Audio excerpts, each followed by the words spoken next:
If you've joined me, then please like and subscribe. I've got Meenu Subbiah Diamonds with me, and I've got the founding team with me, or should I say founders even. Adithi, am I right? Well, we're founders and next generation. And this is Meenu, by the way. She's an absolute legend. Nice and ladies. So we're going to talk all things diamonds. Diamonds are forever. And please understand, ladies, it's diamonds also, not just gold. This is to perhaps my wife. So where do we start? Adithi, tell me, how did you get inspired by your mother? Let's start there. I think when you're born in the business, right? Like I'd like to say I grew up with the business because when I was born, the business was one room. Yes. So I have seen it from the initial stages to where it is today. So I've only seen this. I spent my summers at the factory, my after school evenings at the store with my parents, been to conferences with them. I think I just kind of would help them with work. It inspired me and I would learn more. I loved interacting with the customers and our patrons. So it just kind of naturally came by, I'd like to say. Okay. Yeah. I want to ask you, Meenu, it's not always the case that you have the second generation following up, and I'm so happy Adithi is part of this. When did you set this thing up? Quickly. I know there's a lot of content about you on the net. Why did you set this up? The reason I'm asking you this is you're from Chennai, there are a bunch of jewelers there, and you don't come from that legacy, and I want to set that in context so people get that. Yes, sure. I would think, anything is passion-driven. For me, jewelry is absolutely passion-driven, and it's not something just a business that I wanted to start with. So as a kid, I've always been very fascinated by the jewelry that my grandmoms and aunts and everybody wore. And what fascinated me was all of them were wearing something very, very similar. There wasn't too much of a difference in what they were wearing. If it was a earring, it was a traditional yellow color or the vambo color tode. Or if it was a necklace, it was mostly floral and with a very, very typical pendant that if 50 of them or 45 of them were the same pendants. So that kind of gave me an interest, that kind of get me started on why not something different. Once I'll get back home and I'll just start designing something. I'd say with this necklace, maybe this pendant would have been different. Or with this earring, maybe I should have added, they should have added a little bit of rubies or emeralds. It would have been more colorful. So that's how my imagination and fascination was for jewelry. And that's something that my dad has been noticing as a child. And he said, my daughter has some special interest. So maybe she may be good for the jewelry. What's interesting to me is that you picked a lot of words from history. And you, at that age, I know you were drawing and everything, but when did you pick up on the history piece? I think that was from childhood because I've been seeing more pieces that has been there for years. See, even if I saw my grandmother wearing, she used to say, this is my grandmom's. She gave it to me, when... Your grandmother said it's her grandmother. That's interesting. She used to say she gave it to me.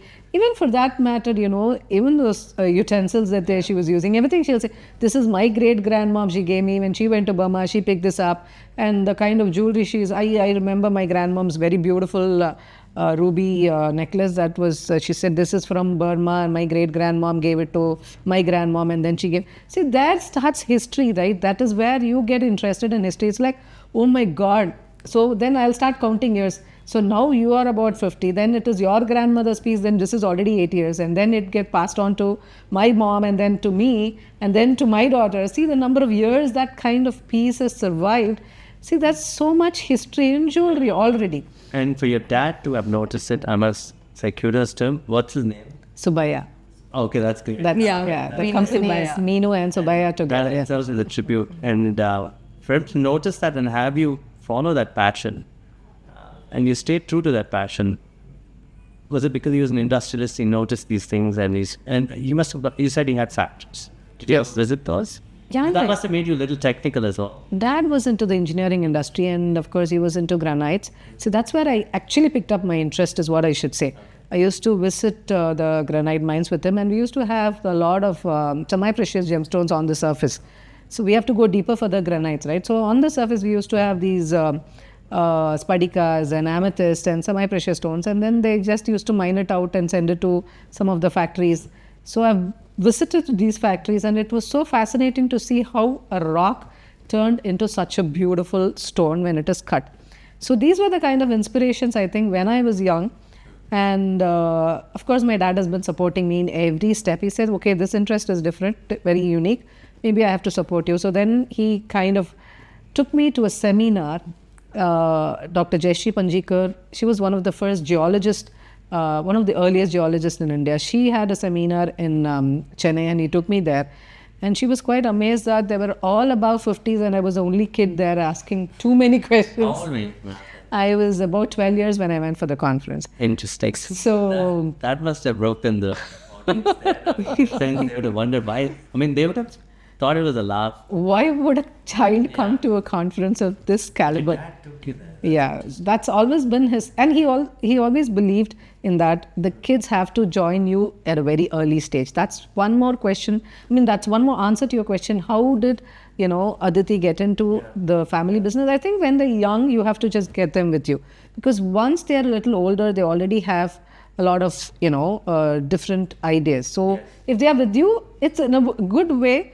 They will learn different things. It's a good learning. Irrespective you get into the business or not, it's a good learning. So when I was with him, I was asking a lot of questions. So she's the one who said, you know what, you have to send her to me. This is GII in Bombay. So she was teaching there. So she said to again 12 when you went. when I was no. Later. Later. It's After a very 18. interesting story. When she did go to GII, her mum enrolled with her as a student at the university and they studied together because my granddad was a little skeptical to send her alone. So she and her mum were classmates. South in those years, I've never been away from my mom and dad, and then if I had to go there and stay in a hostel, I would have just Bent on you. If I may ask, I mean, I want to ask because I meet a lot of these VCs. Nobody pets like passion this. But I think my dad believed in me because I am a person who's like, if I get started on something, I would really give my best to it. So that's a quality probably my dad believed in me. I think so. I'm assuming that. We should ask him why he met her. Yes. So that's one thing that I would never give up very easily. If it's a challenge, that is actually very exciting for me. And I really take challenge as fun and then get going. What did this lady met to you? So she was the one who said, maybe she has a very different interest. Why don't you send her to GII? So then I went to GII, Gemological Institute of India, to do my gemology. And then from there, it all started. Because by then I was very clear that this is my passion, jewelry, designing. I was more into designing actually. And then when I went to GII is when I realized there's so many gemstones and there's so much more to How it. many gemstones? Now you piqued my interest. There are 2,000 plus. 2,000 gems. These are Much more. Semi-precious.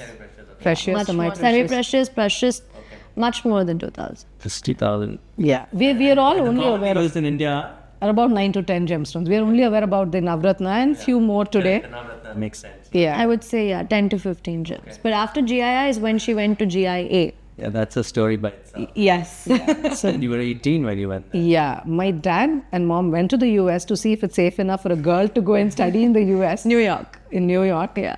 And then fortunately I had my mama there. So I stayed with them and went to, I think it's a lot of things just fell in place. I think the family was, kudos to the family for supporting you. I want to stick to this because a lot of people should learn how to build a business, right? I mean, that you start early, you have family support. The fact is, what are the early mistakes? You must have come over and did you become a designer or did you set up your own store? Yeah, I started as, in fact, how I started was, I just got back from the US. Those days there was no catalogs, there was nothing, right? So all I had was, I was sketching few designs. I created my own catalog and just converted my room into the office room. Just pulled out my dad's, table and cupboard from the time he started business. So I just pulled that out, put it in my room. I started designing, and then few of my friends and relatives and dad's friends, they just said, okay, young girls come back, let's just support her with something, and that's how I started. So let's talk about India at the time. You have to understand sourcing, the supply chain. There's obviously product cost to it, manufacturing cost to it, then the retail cost to it, and it's exclusive as well. How did you manage to learn these points, Meenu? Then I'm going to talk to Adithi about the modern stuff and how we think. But I wanted your thoughts on this, please. See, like how when we set it up, there was absolutely no way I could learn. I mean, I could even connect with a karikar, how to get him from, from where do I get these people, from where to get started. So it was all by, falling and learning. We went to Calcutta, got some karikars, and then set up a small place, and then tried few pieces. But those days there were no cameras. Yeah. You went and met the karikars, yes, we could spend time with them, understood. Because again, we have to have a little bit of trust, a connection that, this guy is not going to run away with the material that we are going to give him. There's nothing to track. There's no dashboard. There's no... Back then, there was nothing. Nothing. So we had no camera. So it was quite a bit of a challenge. It has to be when we started off, I'll give him the design. So he starts working on the metal. If he's working on a piece, then there's little bit of metal that will be with him, because even if he walks out, we can still survive. So there was so much of a tension and risk involved. Quality. Yeah. So, but during the setting, it was me and, my family will be sitting along with him when the setting happens. This is how it started off. If you're doing... In Calcutta with these guys? No. We brought them here to Chennai, set up a small factory, and I'll be sitting in the factory when the setting is happening. So it's always, we will be visually present to see if nothing changes and all. It was... mistakes that made you stronger, or where is somebody's... were you of a calm... Is she calm all the time as an entrepreneur, or... How were you then? I'm just asking. I know she's your mom. I think that could be a different equation. But how calm were you? I mean, you would have been flustered at mistakes also. How did you change? Do you remember your first mistakes and how they became real quality after that? I would say that mistakes happen. See, thankfully, I was very confident about the quality, but the mistakes happened quite a few in the manufacturing side. Because, we were trying about a few different links. I didn't want the very typical way of making, so I was trying different ways of linking it. And then, there were a lot of mistakes. That's where I learned, there has to be a certain level of strength to hold it. As designers, again, I started off as a designer. For me, there was so much of imagination that I wanted to create a totally new design, but it should have a very strong traditional and heritage footing in it. I think a lot of challenges in manufacturing back when she started came from the fact that she was using a lot of fancy cuts of diamonds back then. Today it's very common. Okay. Back then it was only rounds. So the normal cut we know is a round, right? A brilliant cut, rounds, yeah. But there are lots of other shapes. There's pears, there's marquis, there's princes. Now it's very common. So you have to teach the tigers that? Oh yeah, how to set it, yeah. And the cutting is all machines, right? Or were there machines back then? The gemstones were all cut in the gemstones were cut. It was, see, before that, it used to be semi. To create designs, and also for a consumer who's always used to rounds, to make them believe that diamonds can also come in these shapes, doesn't reduce the value of the diamond. It's still very much the same diamond. From what I've heard, I think these were some of your initial Even challenges. when I started, it was always a close setting jewelry in the southern region, right? So I was the one who was very, strongly debating for an open setting as well. I said, close setting jewelry. Okay. Oh man, but you have to explain. Okay, yeah. So you should give him context as to what close setting is and what open setting is. I'm hoping the girl entrepreneurs or even the men who want to give the girl, I mean, they understand it. So I think men should learn this. So you explain what open and close is. Yeah. So jewelry is made in two different ways. One is the open setting jewelry and one is the close setting jewelry. The close setting jewelry is the form which was which was in existence from very early years in the southern region. The gold most. No, it is the frame is made in gold. So the gold is... it's made in a sheet of gold. Yeah. It's not made in prongs. Open setting is made in prongs, and you can also make it in machines, right? Today it is, but whereas close setting is not easily replaceable by machines. It's 100% handcrafted jewelry. So, and therefore the complexity. So from behind, you will see a flat metal. Correct. You will not see the diamonds from behind. You will not see the gemstones from behind. Whereas in open setting, you will see the gemstones from behind. So that is the difference between open and closed. And open is made, open is made all over the world, but closed is very specific to the southern region, South India. Okay. And so I was trying to make a lot of open setting, and then it's like, is it safe enough? That was such a big deal initially when we started. And for the karikars, the difficulty was the round was very easy to set. Whereas they were used to it. It's not an easy process. They were just, it's a habit. I just want to bring in a funny family analogy. Yeah. See, most of the kids that go to South Indian weddings, they have diamond jewelry earrings. And all the mom will be worried if the diamonds fall off. They'll keep checking on this. Yeah, they always. Yeah. So it's happened to me a couple of times as a child. And they find it. If it was me, I'd give up. So what type of jewelry? Is that closed, open, right? I'm thinking that's an open kind of a setting. Yeah.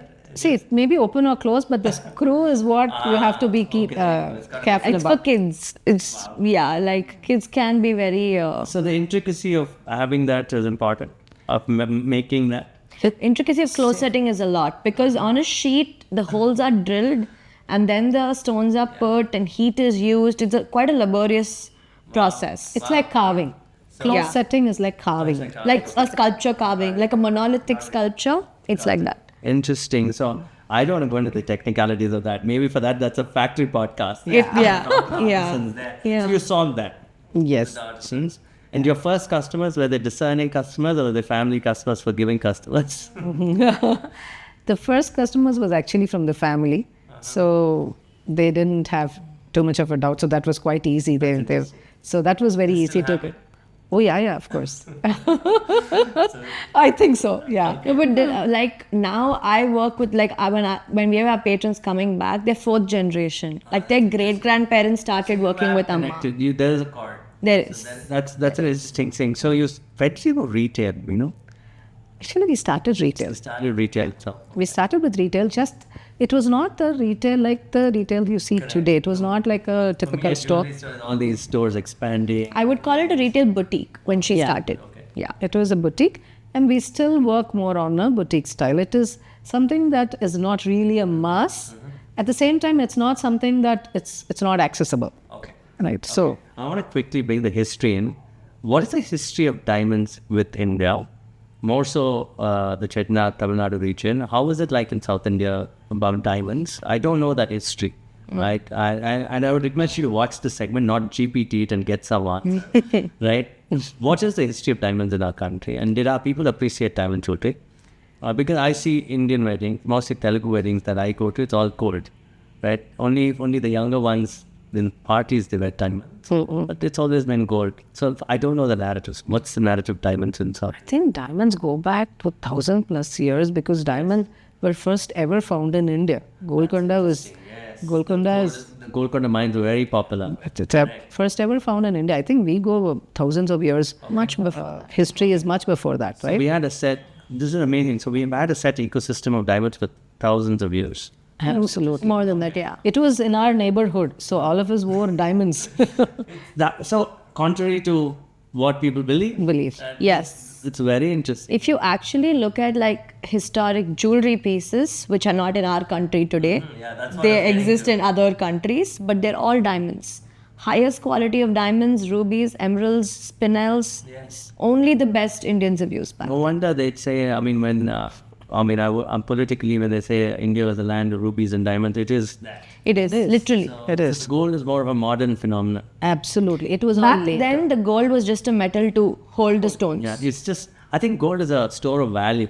And that's all it is. It is not about the intricacy.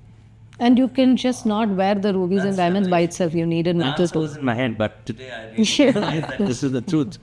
Yes. Yeah. Absolutely. So we are not new to the gemstones. So I think for thousands of years, that was the only way that the wealth was even shown by the kingdoms, right? The prince, the princess, the king, queen, all of them were always decked in gemstone jewelry. Sense. Even the throne, whatever they sat on, had so much of gemstones. Gemstones, yeah. I mean, now, so it's actually in our nature. It's always been around.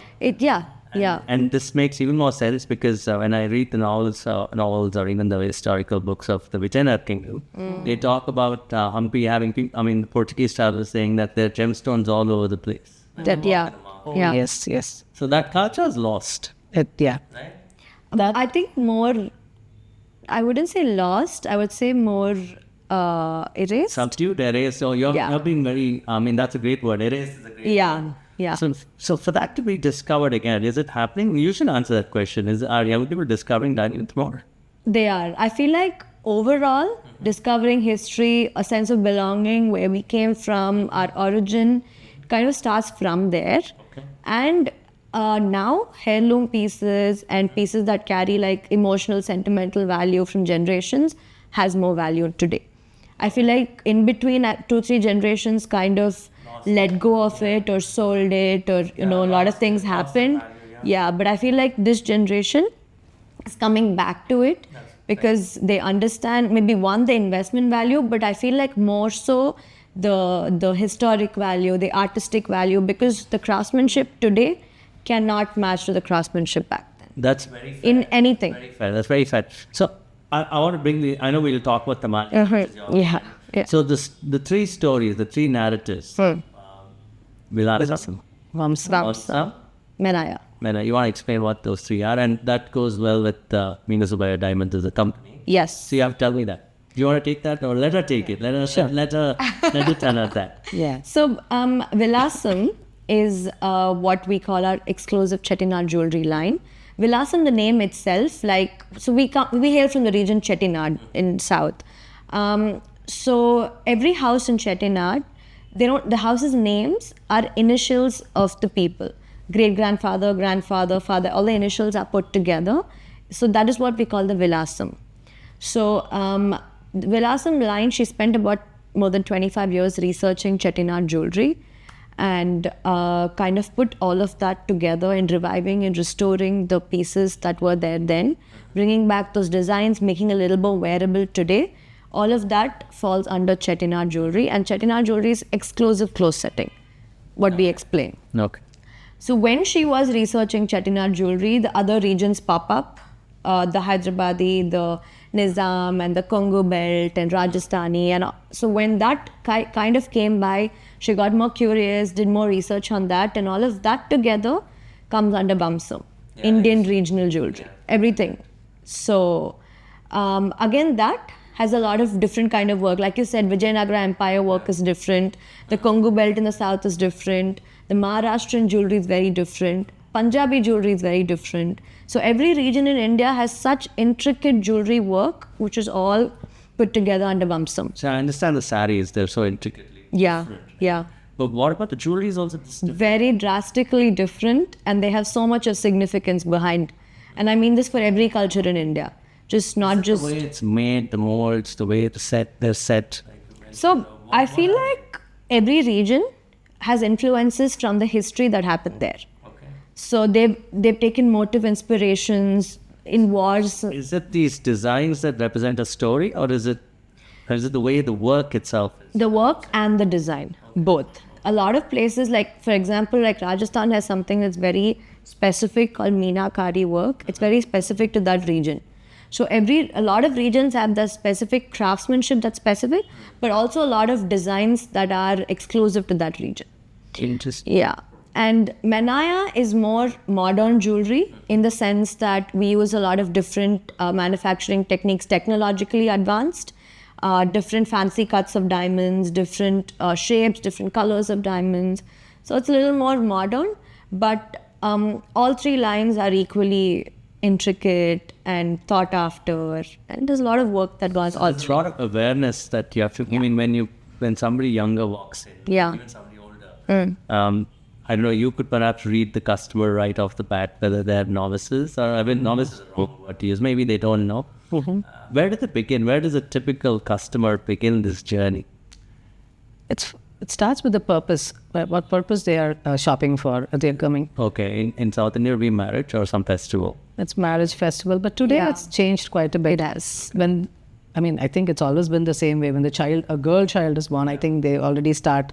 They also do for boys though. Okay. Yeah. They didn't mean it as an also, but they do it for boys too. No, they do. By the way, my son's got the diamond studs, so Yeah. I haven't removed it yet. I think it's cute. It's cute. Yeah. Absolutely.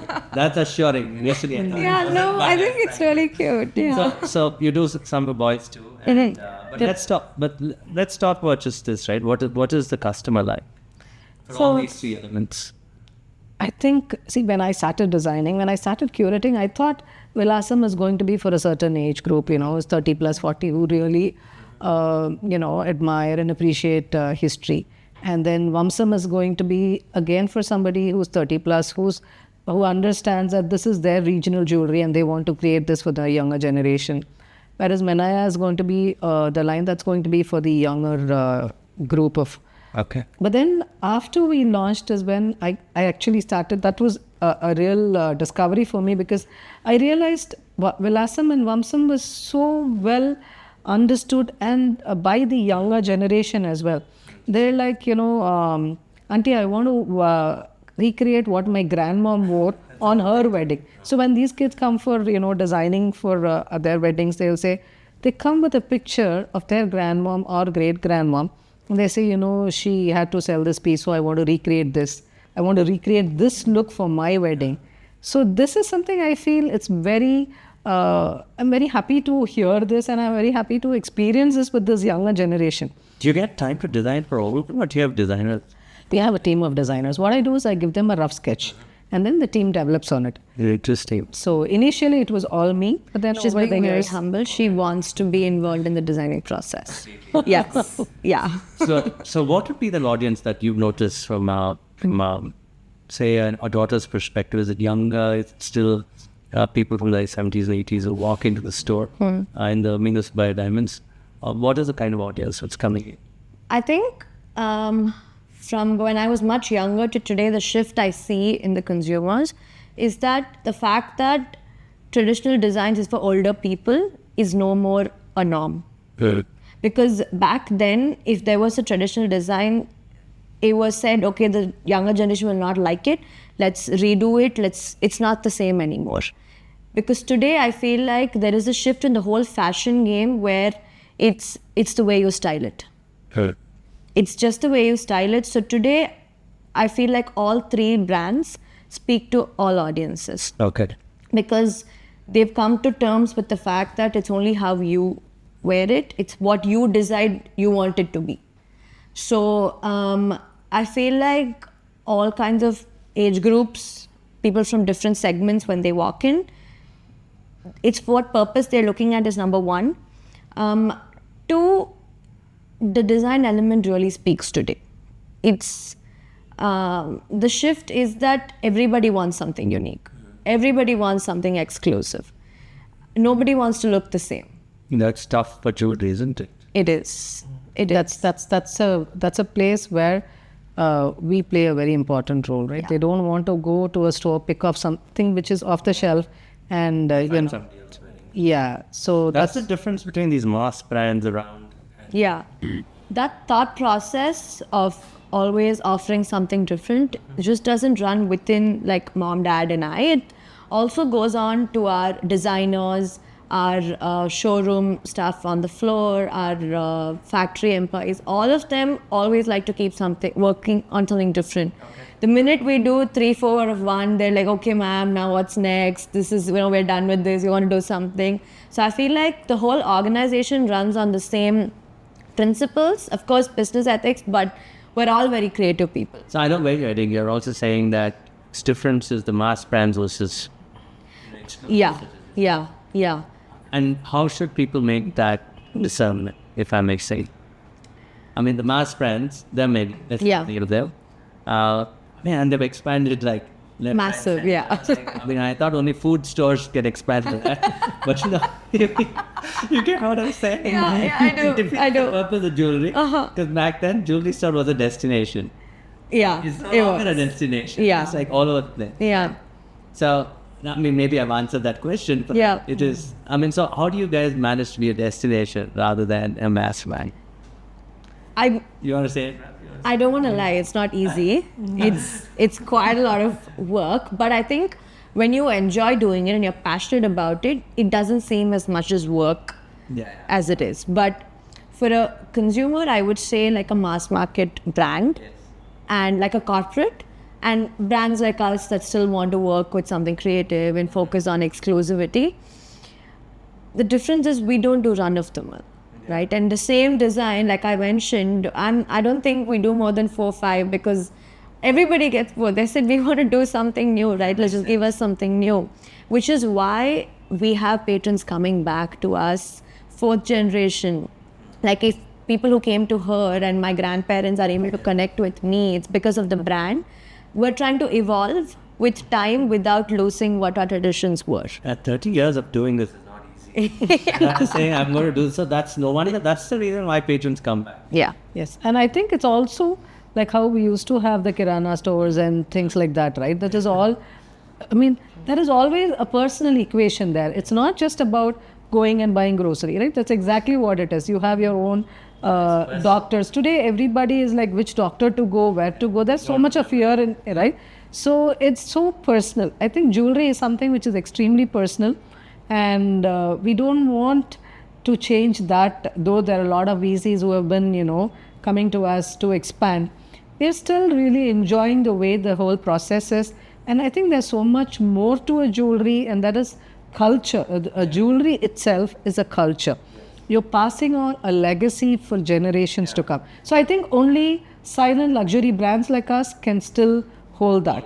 Yeah. And the stories, right? And you can only tell stories with these 5 pieces. And I'm sure if the same piece is 5,000 pieces, it becomes pieces then. For me, this 5 is a piece of art. Yes. It's history. But 5,000 is like, okay, 5,000 pieces in production, pushed out, next 5,000 production, push it out. There's a difference between the two. But is it you tried one experiment of doing manufacturing, didn't you? In between Yeah. for a larger brand. And why was that? Why did you do that? Is it because it made good business sense? Did it eat into your business, or is it completely Actually, I think separated? Did it take away your attention? in our growing years, I think that kind of gave us a lot of learning as well. Learning Yeah. experience. It also gave us a lot of credibility at that period. Yeah. Yes, it did. It did help us in multiple ways. We learned how to, really grow in manufacturing. So that's a stage when we set up. Yeah, systems, processes, bring in checks. I think a corporate kind of always helps in bringing that systems in place. Where we were really able to make our factory one of the state-of-the-art factories. So that really helped us. But eventually we realized we are not people made for creating thousands of the same piece. Just not as even in our factories, our artisans are like, we're really tired of doing the same piece. Can we do something else? So they will be very keen on changing the whole pattern, and they'll say, And they will.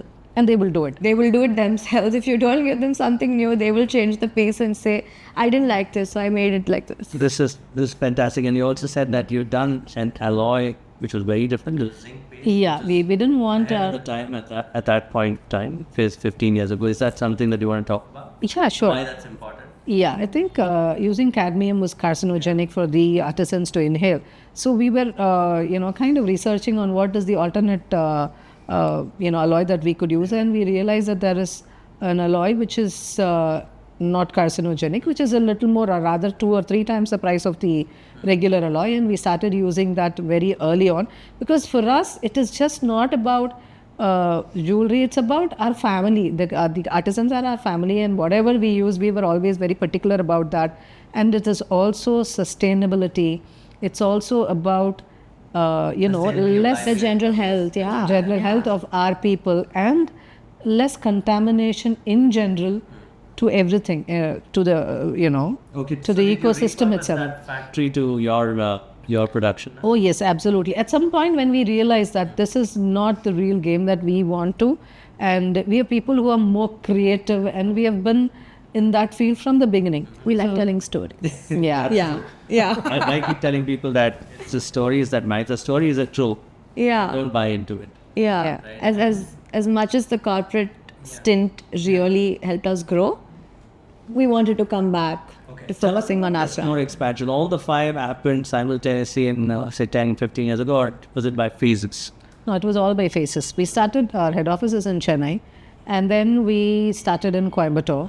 Coimbatore, again, we used to do a lot of shows, and we realized Coimbatore market was really liking our style of jewelry, and which is why we started in Coimbatore. And then almost parallelly we started Karaikudi, because again we hail from, that's our hometown. It's our hometown, yeah. And though everybody was asking us, how come you did not start in Karaikudi and move to, but then by then our families had already moved into Chennai, and we were all born and raised in Chennai. So we started in Madras and then moved to Coimbatore and Karaikudi. And then Trichy, of course, because my parents-in-law, my husband is from Trichy, and then we realized there is a lot of requirement to our style of jewelry. Talking about Chichi, the Cholas and the Pandyas ever use diamonds.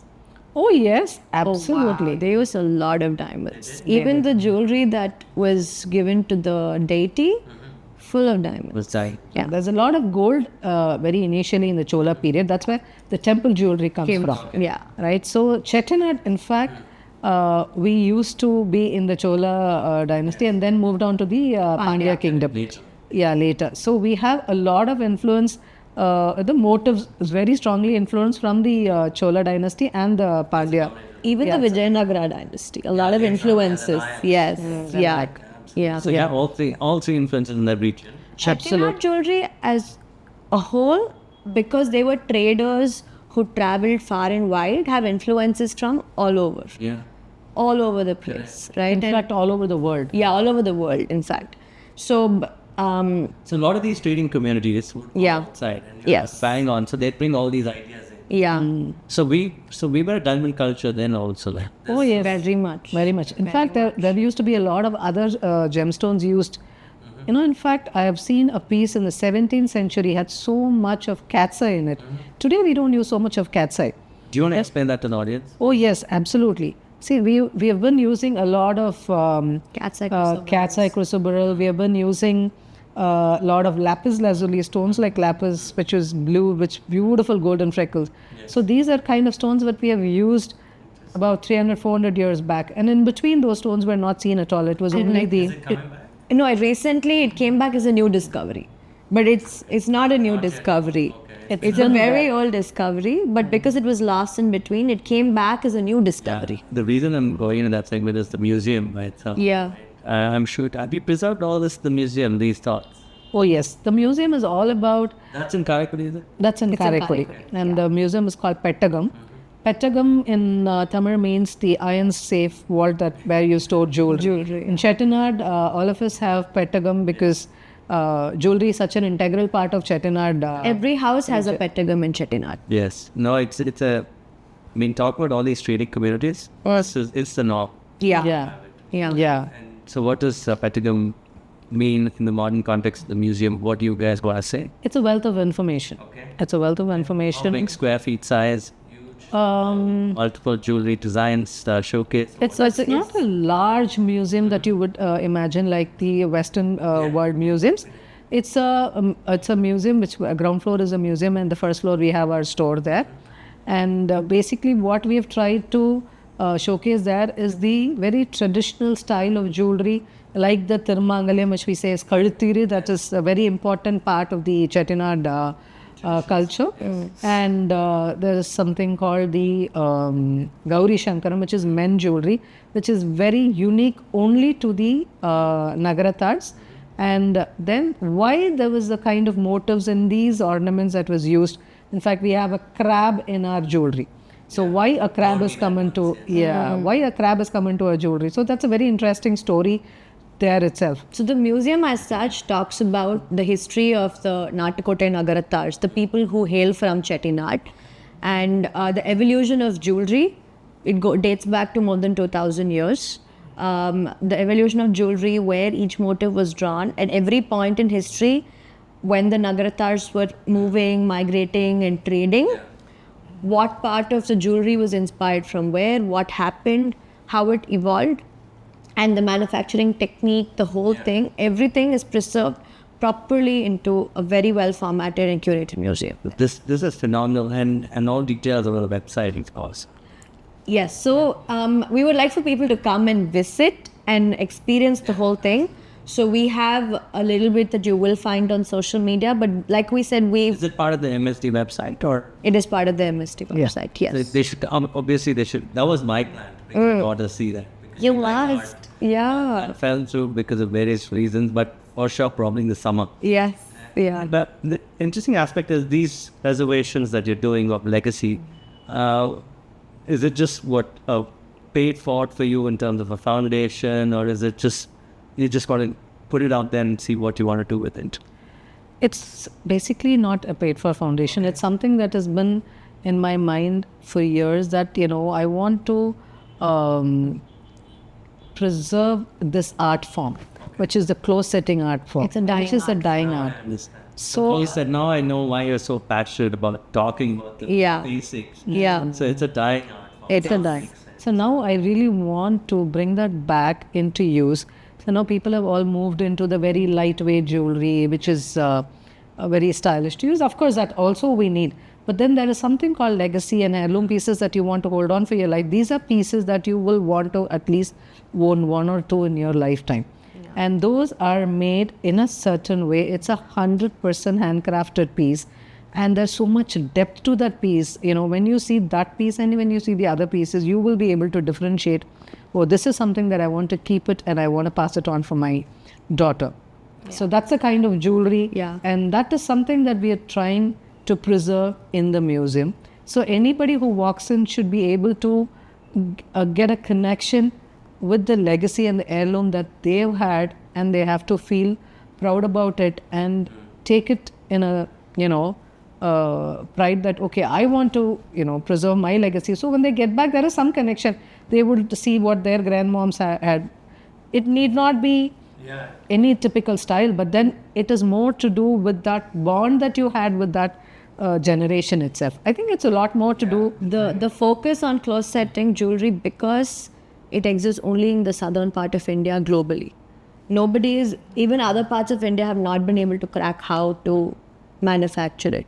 So it is very traditionally to the southern part of India, and which is why it's almost dying. I'm glad I did this podcast only because we're not talking e-commerce store expansion. CapEx, There's a lot of art, architecture, and passion. so much to it. So life is beautiful, ladies and gentlemen. So much to say. So I want to ask you these two things, right? How do you want to market this legacy, man? I mean, a lot of, I don't want to say, it's a lot of burden, is it for you? Because you got to carry forward. But if you love it, there's nothing like. Yeah. I wouldn't. Market this thing because she's practically not marketed it. She's just done it by word of mouth, I presume. Yeah. All these years. Yeah. It's a bunch of patrons, which is. Yeah. How do you want to take this forward? So It's not a trick question. It's. yeah, no.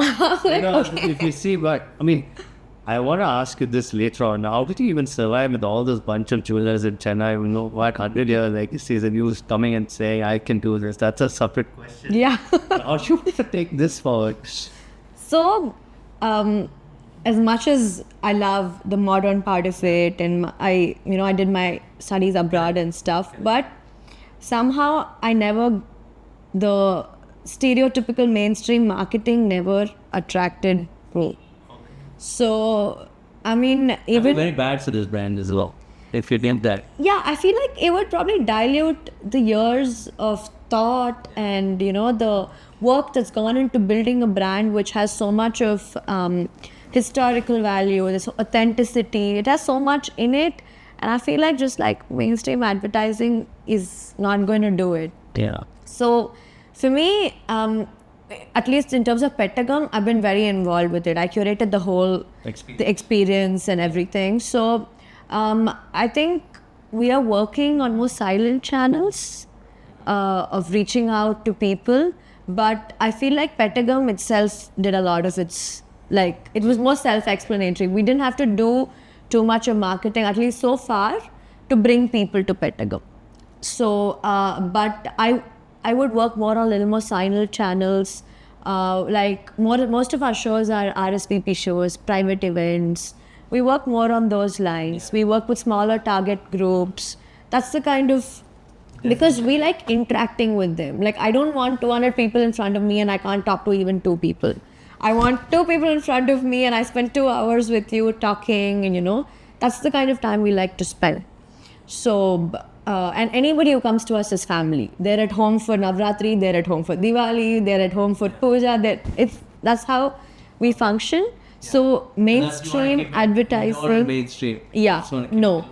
It's a Close group, yeah. So, but having said that, multiple smaller groups is what would look I at. take appointments to come to the museum, or would it work? They can book online because we have a guided tour where they take you through the whole history and the experience. So if you book your slot, then the slot is exclusive to you. How do you do something for 8-year-olds? Like, you were younger and somebody and your dad you think that's a movement that you want to do at some point? Because you found out at 6 or something. That's right. So, how do you want to do something for the children? I mean, art in India is known so much for that. You look at its temples, people go there to pray, of course, but the architecture, it's fascinating. Especially the Chola and the Pandya temples are really, and the Pallava temples are amazing. How do you want to give it back to the kids? Do you have something in plan for the kids?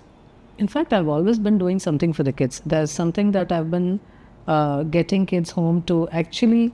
For me, I've always been very fascinated by the different culture, the diversity India has. Yeah. So I've always had kids. In fact, I've been having sessions with 10 kids, 15 kids coming home. And I would just get the things, for example, the kind of things that we were using about 50 years back. For even today now, even a phone has become one of those rarest things that we used to have, the dial phones and things like that. But then we used to use different kinds of cutleries, right? And then we used to use the different kinds of boxes or the luggages. Right? So there are a lot of different things that I had collected over years. So the kind of games that I use is I keep this and then do a memory game. So this is something that so that way that remember the names of it. Yeah. That is something very common in Chettinad because we have a lot of very different influences, right? We have had the cutlery come from Czechoslovakia, toys have come from Japan, the mirror has come from Belgium. Right.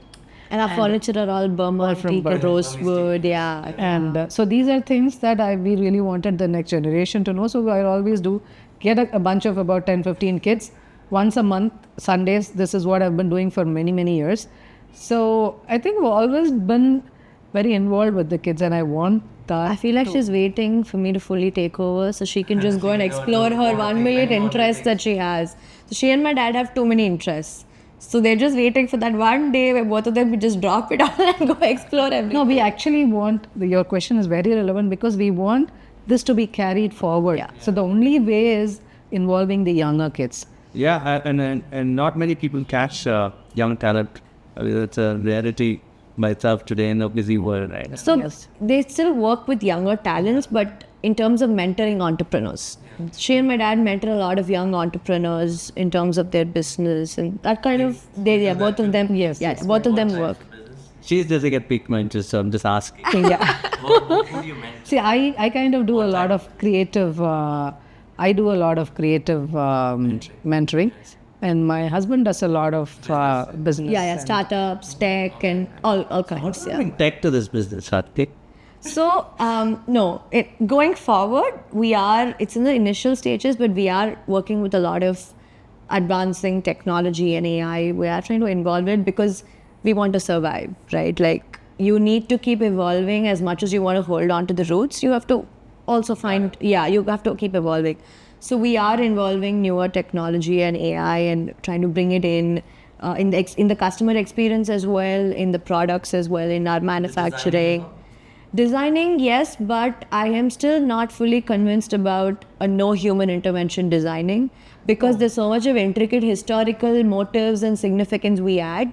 That is one part. We're not fully convinced about AI handling it completely, but we are willing to explore the option. Maybe we will get convinced later on. But in other aspects, yes, in customer experience, in relationships, in store management, in manufacturing, we are slowly progressing towards more technological advancements. In the designing segment, I still don't She's against it. No. I'm open to exploring it. No, I'm saying it. I'm open to, but I'm pretty sure I don't think it can be a human's mind, right? It's still been trained. Especially in your line of work. Yeah. I mean, and they'll steal your thoughts. Yeah, and also you give it prompts and commands, but how much can something that doesn't have a mind of its own kind of absorb from us? It's an existential threat and challenge for many of us. Yeah. Right, Adithi, Meenu, I think all good things have come to an end, but it's been a long, beautiful conversation. But I want to talk about the new brand. And it's not a legacy brand, it's something started by you. It's going to be your legacy going forward. Yeah. And what is it called? It's called Tamali. Okay. What's it a play on?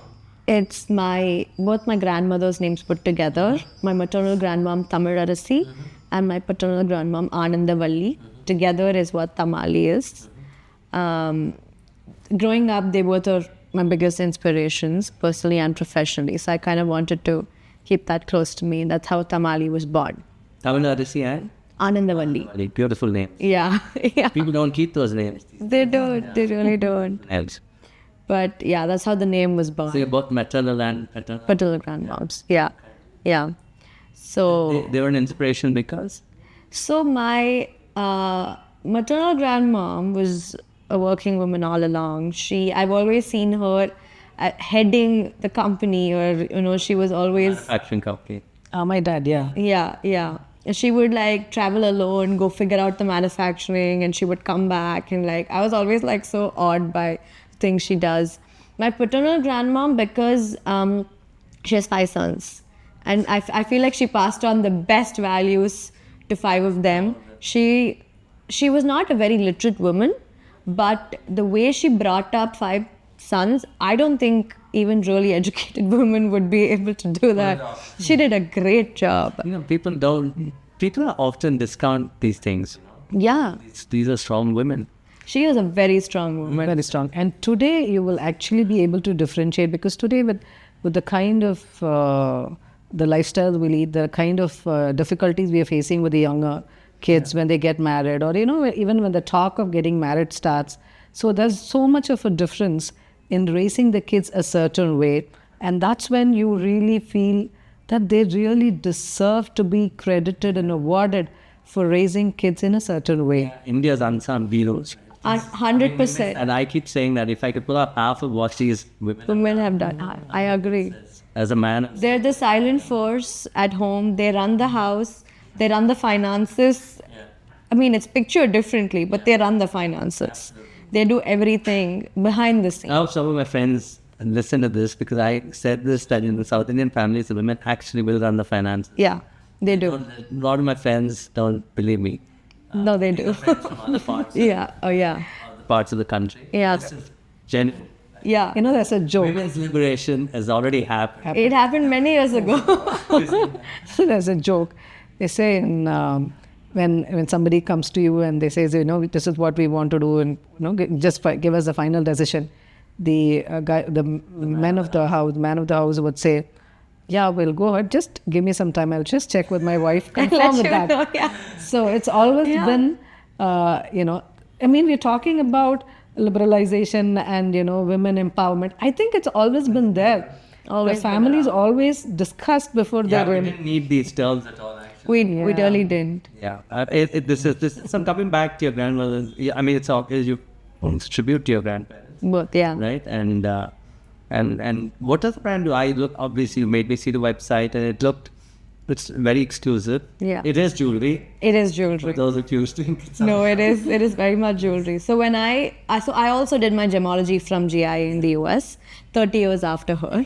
So when I was there, I specialized in so many different gemstones, and I was wondering, why aren't we using all this in jewelry, right? And it's not common to use all of that in jewelry, but I kind of wanted to venture into it. It took me a lot of time to kind of find my footing in terms of sourcing and manufacturing and all of that. It helped that I had the full backup, because otherwise starting something so exclusive would not have been in the books. Yeah. But that is when I came back to India, after studying, I was very clear.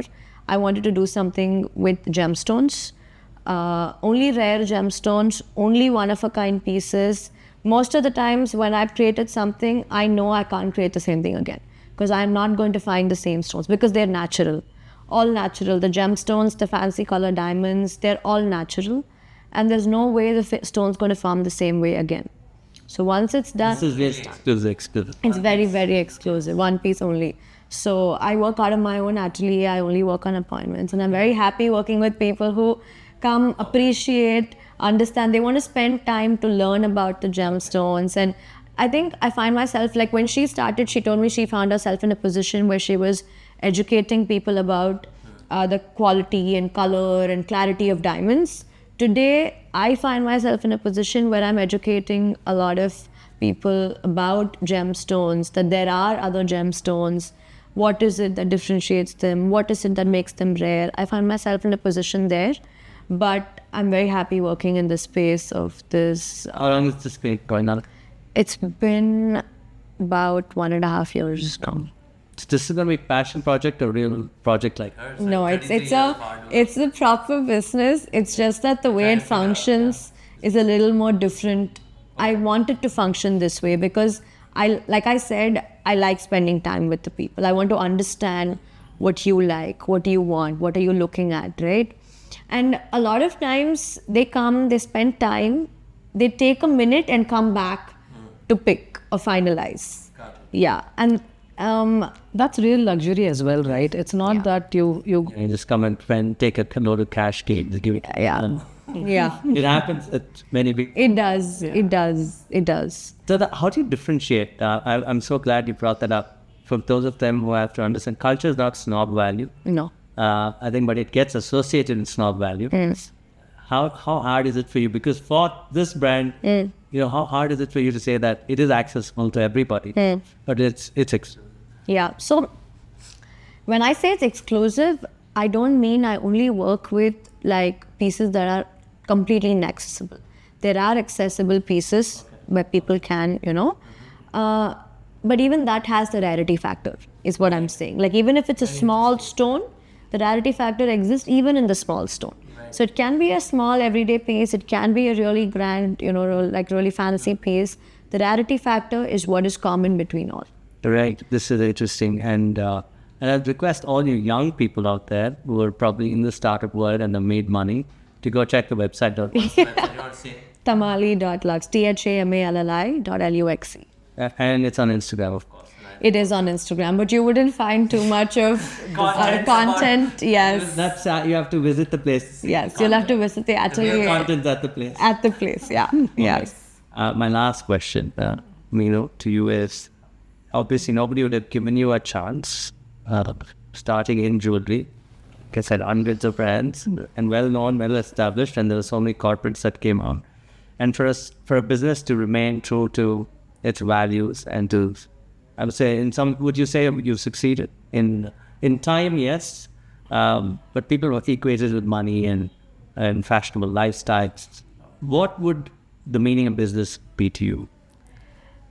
When I started off about 33 years back, overall in the whole of South India, the jewelry stores that we're talking about, they were really big. But all of them had a lot of gold jewelry. Diamonds were still not so popular. It was very few pieces that you could see in the store, right? That was not so easily accessible. And when I came in, I was, I'm coming in with the knowledge of, talking about the quality and the color. And I was very particular about using the best color and quality and cut and all that. So when I started off itself, there was a huge difference because we started just only with diamonds. It's exclusive diamond jewelry.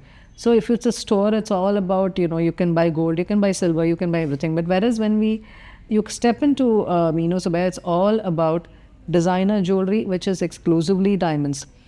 And we spoke about quality. For me, I was actually, as she already said, I was actually educating a lot of people that when you go to buy diamonds, it's just not diamonds. There's a lot of difference there.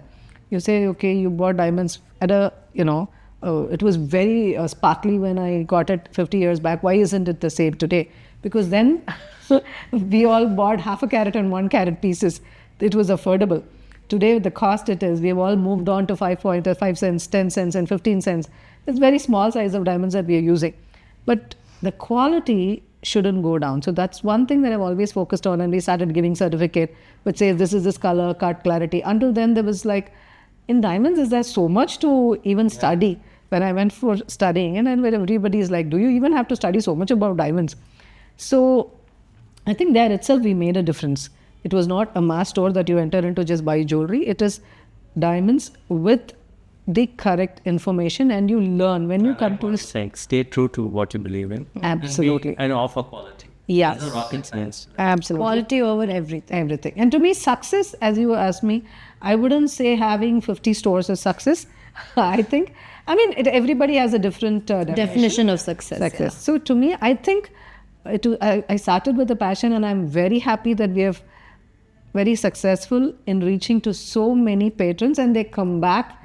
Their next generation is coming back, and I think we are the 4th generation jeweler for so many. So you made the P&L work. Absolutely. That's all. It didn't remain a passion project. Absolutely. So was that difficult for you to cross? Yeah. I think in the first 10 years, it was like a little bit of a task. And then I think we have learned the way and Yeah. No. See, Vishal, it is a business, but just that passion kind of overtakes that. It is a very good, thriving business, but passion is a very important factor in it. It is. When I see it, I don't look at numbers. I don't, like the P&L is a part of it, but the creative aspect kind of overshadows that for us. yeah. So that's what's kept the business. That's great, the business. And also, again, as you say, when you start looking at anything as a competition, I think you'll just drift towards that. So thankfully for me, I never looked at anything as a competition. I think everybody has a different style, and we as a Stay brand, true to that style. we have a very unique style. Yeah. I wish you both all the best. Thank and you. obviously, I'll be visiting with my daughter. Oh, looking forward to it. And looking forward to the inspiration. I mean, she keeps saying, I want to be an artist already. I don't know what artist, but because she paints a lot. Hopefully, I'll take her to all these places. Yes. Actually, that was the original plan. Yes, And I know Nitil's sparking because he doesn't like shooting in these, same. right? So thank you both of you. Thank you for having us. And again, if you got here, please like and subscribe and please ask questions. Then they can, provide answers to your entrepreneurial journey. But what I learned is stay true to your passion. It can remain a passion project, but turn it into a business. But don't give up that creativity, which is the force that's dying, not just Instagram.